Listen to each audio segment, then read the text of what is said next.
Le fait qu'on ait été invité comme co-porte-parole au Festival Éco-Fête de Trois-Pistoles, ça représente bien le besoin et je pense aussi les premières étapes d'une relation entre autochtones et non autochtones.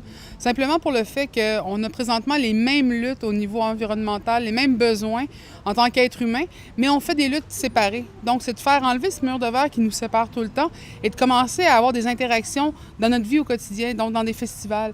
Et le fait d'avoir été mis à l'avant-scène, ça représente aussi un grand respect par rapport au fait que nos luttes ne sont pas toujours mises de l'avant dans les questions des non-autochtones. Donc, on en est très fiers et on espère pouvoir justement partager et pour l'avenir lutter ensemble aussi.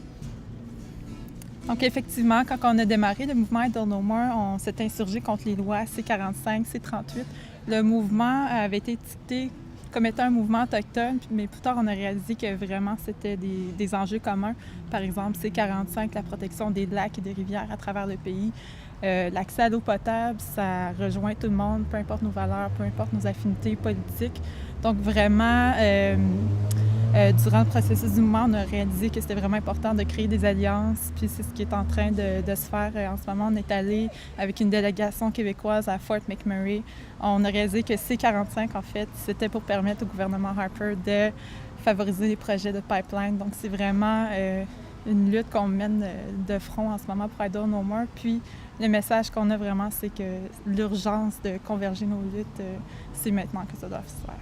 Croyez-vous que cette convergence-là pourrait être un acte fondateur pour une nation québécoise qui inclut toutes ses composantes, dont les Premières Nations? Bien oui, effectivement. Je pense qu'en ce moment, la lutte des sables bitumineux, ça peut être effectivement une lutte fondatrice pour faire une alliance entre les deux peuples. Parce que souvent, le message qu'on a, c'est « on veut se battre avec vous ». Mais on ne vous connaît pas. Mais donc, à travers le mouvement, ça crée des opportunités pour apprendre à se connaître puis apprendre que c'est des enjeux que pour travailler là-dessus, on n'a pas le choix de travailler ensemble. De mon côté, j'ai intégré le mouvement en tant que poète slameuse, surtout pendant les manifestations d'Idle No More à Montréal.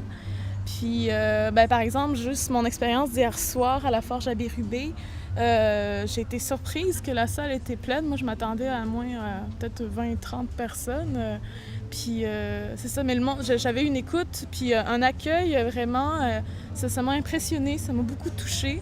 J'irais même honorée, comme je suis honorée de faire partie du Festival Éco-Fête une nouvelle fois, une deuxième fois, surtout en tant que porte-parole, et surtout avec mes collègues.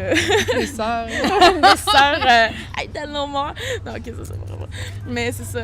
Puis moi, ça me prouve déjà dans mon idée qu'entre autochtones et non-autochtones, on peut s'unir, s'écouter, créer des ponts par le biais de la culture, de l'héritage culturel québécois et autochtone